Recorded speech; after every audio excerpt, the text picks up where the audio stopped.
خيرت معالي الوزير وخير. الله يلوخ.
إذن السلام عليكم ورحمة الله تعالى وبركاته. لاهي نبدو هذا النشاط المتواضع اللي ناتج عن القلب، وكنا نقدوا نحشدوا أكثر عدد، لكن الظروف الحالية للبلد ما تسمح لنا بالتجمع أكثر عدد مناسب، ولذلك عندنا شوي كلمة ترحيب واحدة بالعربية والله زاد بالزريقة بالحسانية اللي نتوالها هنا، وكلمة ترحيب لجنة التنسيق. لجنة التنسيق اللي أصلا بالنسبة للملتقى واللي أصلا طرحت نقاطه هذه اللجنة مع كلمتها مع الزميلة فاطمتها. وعندنا شهادتين تقديريتين، واحدة اللي قدمها رئيس المكتب التنفيذي للمنظمة لقادة الأحرار حاليا الزميل محمد عبد الجليل، والأخرى اللي قدمها ألسان. إذن نحن نعترف، حد ما يعترف بالجميل واللي ما يقري فيه الخير قطعا انه ما يفتش قلبه، ولذلك نحن نذمن عاليا الخطوات الجباره اللي تحققت في فتره معالي الوزير سابق نذير وحامد، والانسان يذكر الله الجبار ضمن نقاط عده نقاط تم الحمد لله تحقيقها وانجازها بالقطاع بشكل عام، هي غير في النقاط الماسة اللي هي تمسنا نحن، اللي أنا بوصفي كنت من أول الموردين لقادة الأحرار اللي عدل والله تم انتشاء أول مكتب تنفيذ لموردين لقادة الأحرار أيام تأسيسه فترة زمنية، وبالتالي تعاقبوا علينا أكثر من وزير وأكثر من حكومة. نعترف للجميع بذلك ما حققوه هي غير، لكن التجاوب الإيجابي قطعا ما قد جبرناه سابق الوزير نذير الحامد. إذن نعترف له بالجميل، ورك الحمد لله هذا التجاوب اللي خلق شنو ورك كنا مرة ماضية نقولوا 3000 ممرض وقابلة بريفي، ورك عندنا نقولوا 1000 وشوي، بالتالي هذا إنجاز. عاقب ذلك الاكتتاب اللي خلق فيه شفرة مولي يقعد ياسم الناس مولي ما هو دارك حقيقتها، يكشف شنو عن مين خلق الكتاب المرضى وقابلة الأحرار امتص منهم جزء لا بأس به عن حلت مشكلة معضلة كانت بنظام الإسلاك، كانت نحن نعتبرها كنظرة دونية، نعتبروها إقصاء، نعتبروها تهميش، نعتبروها ازدراء، نعتبروها غير متماشية مع النظم الدولية والدول المجاورة. السيد الوزير نذير وحامد جازي بالخير جاء وقضاها على عاتقه وقال لي وقطعناه، قال ما وقفت عليه، قال انه دور يسوي مشكله نظام الاسلاك ودور يسوي مشكله قابلات الاحرار، وبالتالي ذاك العهد اللي قضى على راسه عدلوا. بالتالي نحن مذمنين هذا الانجاز والتعاطي الايجابي اللي عدل معانا كموضوع قابلات الاحرار، والحمد لله هذا اليوم اللي نخرص ورك اكثريه الناس اللي هون عندنا لريكريتمان، الناس اللي الحمد لله مكتتبه مناش من اجل مجال اللي الكتاب اللي عدل الدكتور نيرو، وبالتالي من لا يشكر الناس لا يشكر الله. نحن من واجبنا ومن حقنا، وهذا مولي نختار تعود الصورة واضحة. نحن ما نفهم بالسياسة، واحد، ما عندنا أي ولاء سياسي لحزب معين، واحد. ثانيا ما نبيوهات لأي قادة نقابيين حاليين، لا موالين نظام ولا غير نظاميين. نحن من الشباب والإعلانات والرجال والشباب الحاملين الشهادات كانوا يناظروا من أجل حق معين، وهذا الحق ما قدوا يقبضوه بصيغة مشرفة بقيمة معتبرة بعدد كافي إلا إلى جاء السيد الوزير نذير الحامل. ما تربطنا به جهة، ما تربطنا به علاقة، ما تربطنا به ولاء سياسي، ما ربطنا به أي شيء. إذا ربطنا به شنو؟ لا الاعتراف بالجميل له، ونأمل عن الخطوات اللي كان ماشي عليها الوزير، نأمل وأملنا كبير في معالي الوزير الحالي سيدي الزحاف أنه يواصل النهج ويواصل الأهداف ويواصل تحقيق النتائج وصون كرامة العامل الصحي بشكل عام والممرض والممرض القابلة الحرار بشكل خاص، وانه يواصل ذاك النهج اللي كان ماشي قدامه، لانه اللي يجبر شويه ما ينحرق ويديه، الرجال يجبر شي جاهز، مكتسبات جاهزه، وبالتالي الحفاظ على المكتسبات من واجب الدوله ومن واجب الحكومه، ونحن نذمن من حافظ على المكتسبات يا غير مولي نذمن اكثر من انجز هذه المكتسبات. وبالتالي هذا هو اللي احنا متواجدين اليوم وياك، ما نطول. هذا هو كل ما عندي. نشكر كامل الشكر معالي الوزير نذيرو، نشكر كامل الشكر الزملاء الموجودين هون برئاسة المكتب التنفيذي الحالي اللي هو محمد عبد الجليل، هذا دارو كم دواريك مسؤول الإعلام السابق من مناضلين المكتب التنفيذي القديم تم اكتتابه، هذا دارو كم دواريك النضال القديم تم اكتتابه، ويقع رئيس ونائب رئيس في المكاتب السابقة تم اكتتابه، الزميلة هذه ناشطة، زملاء كاملين. وبالتالي تحية خاصة، ما نقدر نجحدوها، تحية خاصة للزملاء المزدوجين اللي الذكرى اللي كانت عندنا احنا هم اللي كانت عندهم غير، هم السباقين لها ونسقوا تنسيق جيد، وبالتالي تحية لهم من المنبر.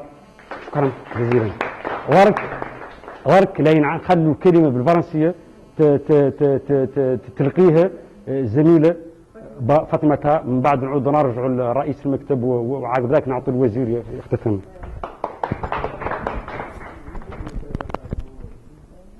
فيكم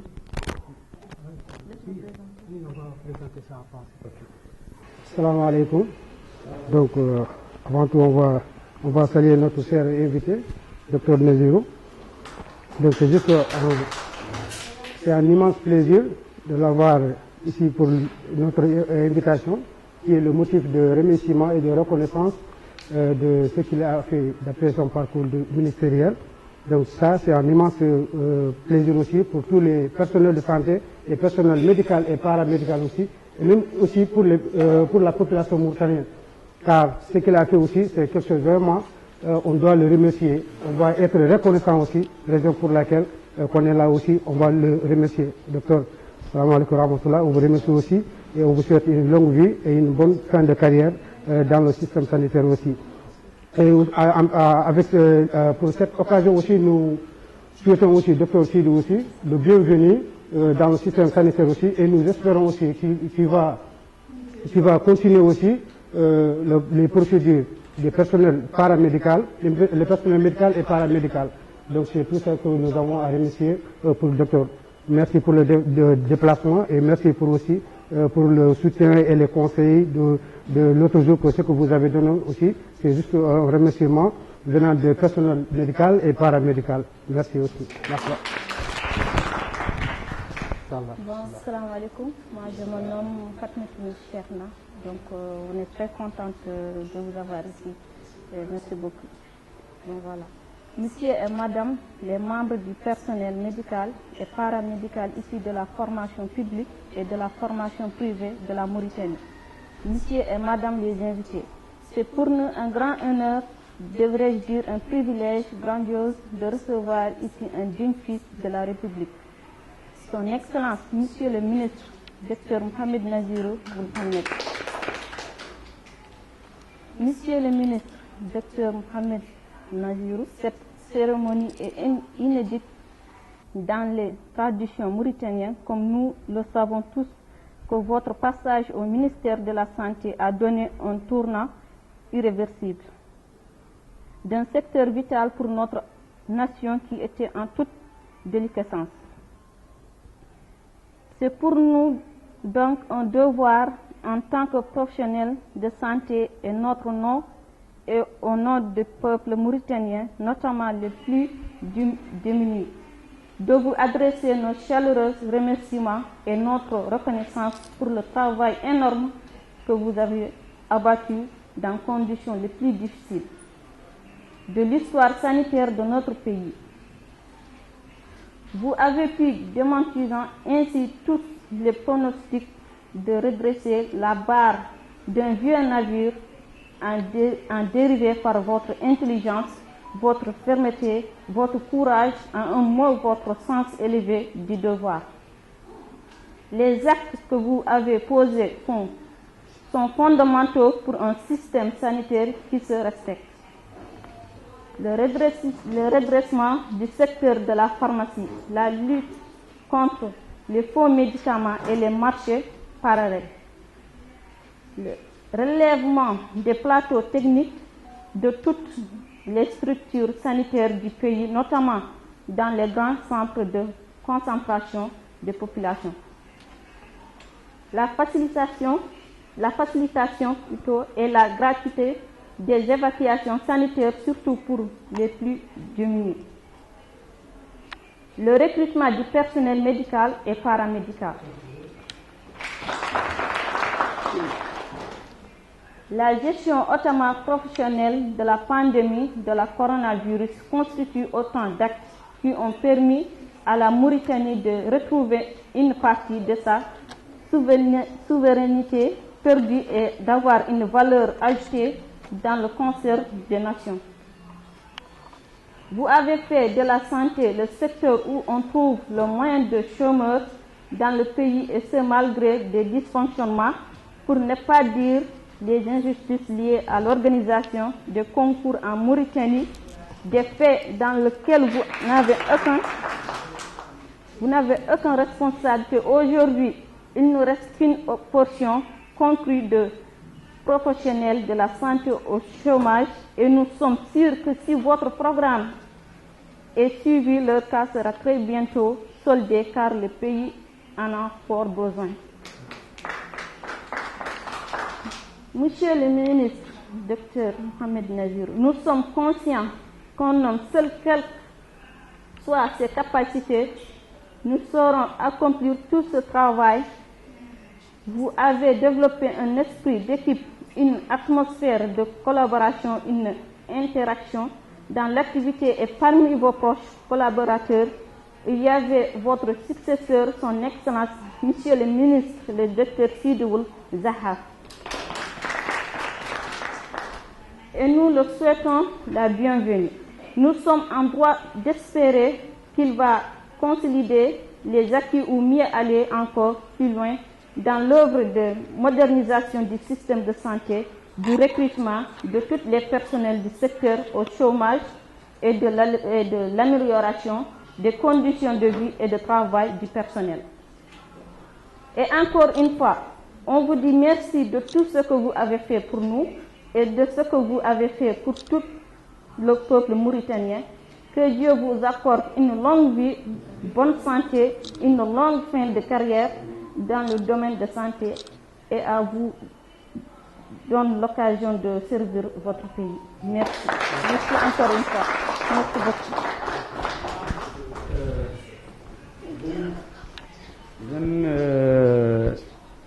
إذن شكرا جزيلا زملاء. إذن ورك عندنا كلمة ما هي طويلة بالوزير مع الوزير اللي نعود حضرناه شوي، وهذا مولي الأيام العشرة يعود عندهم الوقت ياك يعود الأمور مولي برعاية المنظمات كامل الأحرار. شرفنا رئيس قسم مكتب التنفيذي لمنظمات الأحرار الحالي بوجوده هون معنا، مع وجود مسؤول أعضاء مكتب التنفيذي موجود جماعة أحمدو با ويقا، هذول كلهم كانوا أعضاء مكتب التنفيذي سابقين بالمناظرين.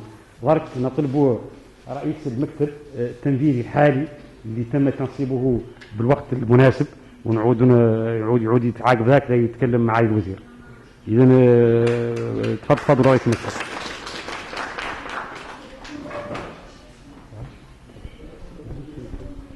السلام عليكم. أنا مرحبا بسيادة الوزير الدكتور محمد نجيب محمد، وجزيل الشكر على حضور معنا هون. إن شاء الله بنا كثير نعرف عنه من خلاله بعض المليان فاضل هو ما يتم استجاب هذا الحضور الكريم، وأنا شاك إنه راجل عند الوزير خالد يعود إلى يمشي على النهج إن شاء الله. أتمنى لكم إن شاء الله توفيق كامل. جزاكم الله خير. شكرا جزيلا. إذا وكلا نعطوا الكلمة المعالي الوزير الدكتور نبيل الحامد. مرحبا بالوسهلا.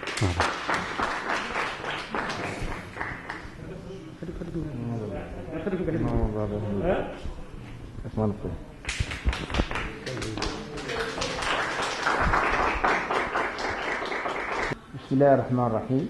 صلى الله على نبيه الكريم. الحمد لله رب العالمين. شكرا للإخوة، شكرا لهذا الاعتراف. نختار أولا سابق التابع نترحموا في على أرواح شهدائنا وشهداء خاصة كوفيد، ومن هذا المنبر نطلبوا من الجميع من تروح الأخلاق حال ذرك اللاعات تزديد راجع إن شاء الله من مولانا لا تنتهي ترجع الناس لإجراءات تباعد الإجراءات الاحترازية. من ناحية أخرى نختار نأكدهم عن هذا اللي يعدل. أولا يعدل في نطاق برنامج حكومة مهما كانت الواحدة فيه لا يلا تعدل لا تعدل برنامج فخامة رئيس الجمهورية. من هذا كان مكتوب في برنامج فخامة رئيس الجمهورية اللي هو شنو؟ اللي هو اكتتاب أكثر عدد من الطاقم الصحي وديران الطاقم الصحي في المركزية في تقدم القطاع. من أنا لا ما عدت ما حاولت نمشي في ذاك النطاق، وهي اختار نأكدهم نردوا كل حد ذاك اللي له رئيس جمهورية مهم عنده رواية ودارها بأولويات. الرواية الثانية اللي نختار نأكد كيف انتم هون شرطوا عليه عن هذا ما نقدر نعدل وحدي. عدلته بوزراء زملاء شو معايا فيه في وزير المالية وزير الوظيفة العمومية، نختار هون نشكر لهم. والوزير الأول اللي لولاهم ما يعود خلق هذا اللي هي وزارة الصحة، وحدا ما تكتتب وزارة الصحة تكتتب بقرار من الوزير الأول بوفاق وزير الوظيفة العمومية ووفاق وزير المالية. نختار نشكروا لهم هون في هذا الموضوع. الرواية الثالثة هم اللي نختار نشكروا الطاقم الصحي اللي في مستوى وزارة من مديرين عامين، أمين عامة، مديرين عامين، مدراء مركزيين اللي هم اللي اشتغلوا على الملف، وخاصة نختار نخصهم بذكر مدير المصادر البشرية اللي هو اللي يشتغل على هذا في الليل والنهار ياتي يعود هذا الشيء حقيقي وموصول له. نختارهم كنت أذكر بهذا. يا غير أساسا هم اللي حقيقة نشكر لمجموعة الأحرار. أولا بعد قاعد العمل قاموا به ما هتعد مكتتبين، يعني أنا وضاحلي في زياراتي على المستشفيات والمراكز الصحية عنهم يحركوا ما هو إلا بالناس المكتتبة، يحركوا هم اللي بالأحرار. ونشكر لهم اللي أول زيارات لي التقيت ممثلين منكم منهم إخوة هون موجودة ولفتوا نظري شغل الرواية مباشرة، ومنهم أحدين جاوني كيف المكتب على مستوى المكتب وشديت معاهم أخبار، وكان أساسا فيه ثلاث أشياء حاولنا كانوا نعدلوهم. واحدا وقفوا بعد قاع من زيادة هذه المشكلة اللي هي توجيه لمدارس الشراك اللي هو المعهودين بما هو النوع، والثاني نظر من جديد السلك يعودوا لله يوخى ويعودوا ملي على مستوى الاسلاك معترف به دوليا، والثالث اكتتاب ما امكن الدفوعات اللي كانوا يمتصوا جميع ذات الموجود. وهذه الصيغه اللي كان المفروض فيها كيف تقبيل بعون ذيك المدراء وذيك زملاء مستوى وزاره الصحه يسوى المستوى المركزي والمستوى الجهوي. وهو نختار هن هذا اللي منكم بعد كتبتوا، ونرجع ان شاء الله ذوك اللي ما تكتتبونهم يكتتبوا سريعا. ونكد لكم هون عن اجباري مع الوزير الحالي سيدو الزحاف خلال تسليم المهام. اكد عن ان شاء الله وذيك الخطه اللي سنتابعها خاصه ذاك اللي عندها مصادر بشريه. وفي الأخير شكرا جزيلا على هذا المبادرة اليوم اللي أنا قادر فيها. جزاكم الله خيرا. Je profite ici pour d'abord vous remercier, puis ensuite نترحم إن شاء الله على les décès de façon générale, mais les décès par Covid en particulier. Préciser ici que ce que nous avons fait au ministère de la Santé n'est que l'exécution du programme du président de la République, qui avait mis déjà au centre de son programme, en particulier pour la santé, la question de la ressource humaine. Il était très conscient du fait que sans la ressource humaine, le système de santé ne pourra pas s'en sortir. Et donc nous avons fait au ministère de la Santé qu'exécuter ce programme du président de la République. Il faut le remercier pour ça. Remercier les autres ministres qui ont travaillé avec moi sur ce dossier, en particulier le ministre de la fonction publique et des finances, sous la coordination du Premier ministre. Sans eux, on n'aurait pas pu faire ce qu'on a pu faire. Et en particulier remercier aussi l'équipe du ministère de la Santé, les directeurs généraux, la secrétaire générale, les directeurs centraux. Mais je voulais insister en particulier par rapport au directeur des ressources humaines qui lui avait le dossier en main. C'est lui qui l'a travaillé au sein du ministère, qui est allé au ministère des Fonctions publiques, qui est allé au ministère des Finances, qui a travaillé pour que ce dossier techniquement sorte. Je tenais ici à les remercier tous par rapport à ça. Et en fin de compte, vous remercier et vous féliciter ceux qui sont admis, espérer et prier pour que ceux qui ne sont pas admis le soient le plus rapidement possible. Je suis conscient du fait que lors de la passation de service, Dr Sidou Zahab, mon successeur, m'a garanti que l'engagement que nous avons avancé sur le secteur de façon globale et en particulier sur les ressources humaines restera parmi ses priorités. Donc j'ai bon espoir que les choses vont continuer. Je profite vraiment pour vous demander par contre vraiment pour ceux qui sont recrutés ou non recrutés, nous sommes tous des fils de ce pays. Nous avons chacun et chacune une obligation personnelle. Quand on est personne de santé, on a une lourde responsabilité. Ce n'est pas un simple recrutement comme n'importe quel recrutement, c'est un recrutement très particulier. Nous devons faire preuve de sérieux, faire preuve d'accueil, de disponibilité pour nos frères et nos sœurs mauritaniens et mauritaniennes. نختارهم كي نقولوا نأكد عليكم نحسكم على الثقة جات الواحدين فيه وثاقة جات الواحدين فيه تروح لأخلاق العمل. عمل الصحة عمل خاص، ما هو عمل بدور من الفضاء. عمل الصحة عمل بدور من الشوخر، أهم من الفضاء. مهم فيه من كل حد يتحلى بذاك الديار اللي يتحلى به المسؤولية، من الاستعداد اخوتنا واخواتنا اللي باصمين فينا، وذاك الخير اللي يجبر فيه خير من ياسر وخير. والسلام عليكم ورحمة الله تعالى وبركاته. Assalamu alaikum. Bonsoir tout le monde. Bonsoir monsieur le directeur, monsieur le ministre. C'est vraiment un plaisir de vous avoir parmi nous. Comme on dit en Poulard, c'est très facile d'inviter une personne. Ce qui est plus difficile de répondre à cette invitation. Ça prouve que vous avez une bonne considération pour nous, pour le pays aussi. Moi personnellement, ce n'est pas la première fois qu'on se voit. Si je ne me trompe pas, c'est la troisième fois. On s'est vu 2 fois au Centre national de cardiologie. Une fois dans la chambre 208, vous avez là-bas un parent que vous étiez venu saluer. Je vous ai suivi. Par votre modestie, je vous ai posé des questions. On est parti jusqu'à la porte. Je vous ai demandé pour notre recrutement. Je vous ai dit que moi, je n'ai pas de contrat. Vous m'avez dit, je suis infirmier privé, je suis sortant depuis 2014. On n'a pas de contrat. Les hôpitaux nous utilisent. On fait des gardes. Avant votre arrivée, on souffrait vraiment beaucoup. Parce qu'on nous payait 2300. Par exemple, moi, au début, j'étais à l'hôpital national aux urgences. J'ai fait 24 heures. On fait 1 mois, on se retrouve avec 22 000, 23 000 par mois. On n'a que des gardes, il n'y a pas de motivation, il n'y a rien du tout. On a tous vécu ça. Mais après, à votre arrivée, quand vous êtes arrivé, même j'avais pu avoir des motivations, j'ai des gardes. Mais en ce moment-là, même si on n'est pas recruté, quand on a des gardes seulement, on peut se débrouiller en attendant d'avoir été recruté. Parce que vous avez vraiment augmenté les gardes et on vous remercie pour ça. Bien vrai que le programme, le président avait ça en tête pour nous aider, mais vous avez appuyé ça. Vous m'avez dit, je vous ai posé la question, vous m'avez dit, le recrutement aura lieu. Mais moi, j'ai déposé, j'attends la réponse. Si vous n'avez pas, vous aurez pu nous dire ça et vous n'avez pas avoir respecté, mais vous avez respecté. Ce qui m'a plus marqué dans tout ça, avant, comme j'ai dit, on n'avait pas de salaire, on n'avait rien. Vous avez commencé d'abord par les contrats. Il y a eu des contrats, il y a eu des gardes qui ont augmenté. Moi, personnellement, même si je n'avais pas eu ce recrutement-là, je sais que j'allais m'en sortir vraiment beaucoup. Parce que les 24 heures, c'est doublé. Avec 4600. Masha'Allah, tu peux avoir 60 000, 70 000 par mois, même si tu n'as pas de motivation. J'ai vraiment le cœur qui est vraiment plein. On vous remercie pour ça et on vous souhaite une très bonne, une longue vie. Et on souhaite vraiment, on aurait préféré que Zahab soit ici.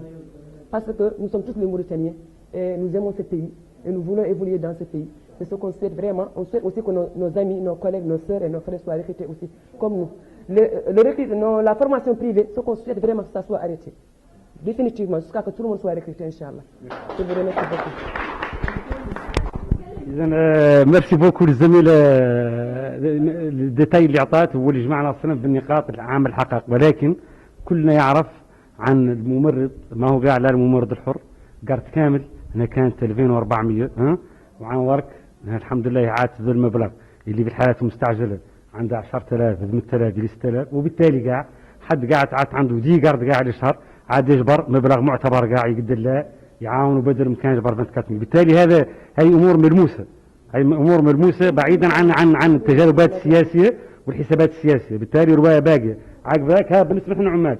فمن الامور اللي باقيه للمرضى هي مجانيه الحالات ومجانيه نقل المريض من والى، هي الامور باقيه. بالتالي حقيقه كان ذم توجه ونرجو عن الوزير الحالي انه يمشي على التوجه. اذا هذا الزملاء ابوا الا ان يتركوا بصمه عند معالي الوزير تعود موجوده في داره، تعود موجوده في المنزل، تعود موجوده انه مره من هنا مجموعه من المواطنين قادة الاحرار عدلوا اعترافهم بالجميل ومجهود تقدير للوزير نذير الحامد. نطلب من الزميله تفضلي رقي، نطلب من الزميله رقي تسليم صوره تذكاريه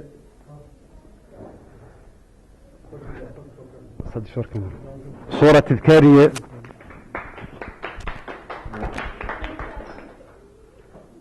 شكرا. هاي الصورة التذكارية معدلينها الزملاء جازيهم بالخير، عرفانهم بالجميل اللي تبقى عند الوزير عن فعلا أراهم اعترفوا له بالجميل، صورة منه مكتوب عليها اعترافهم بالجميل. شكرا جزيلا، ميرسي بوكو.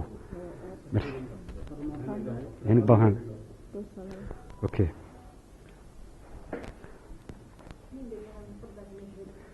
شكرا جزيلا، شكرا جزيلا، يشرفنا ذلك كثيرا. شكرا. احنا مزين نقبل صورة جماعية، مزين نقبل صورة جماعية. ويقع ايه حني سميه لنعود نوفا ونعبد صورة جماعية احسن.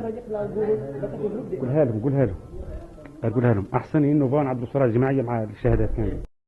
ورك رئيس المكتب التنفيذي الحالي لمرضى قارة الأحرار محمود عبد الجليل يقدم شهادة تقدير وشكر من مرضى قارة الأحرار للوزير نذير والحامد، يشرفنا ذلك.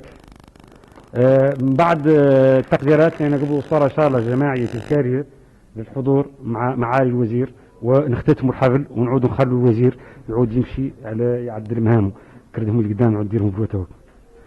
اوكي اذا تفضلوا. اذا بسم الله نعدلوا صورة جماعية. عبد الله ياك ما تعاجلوا.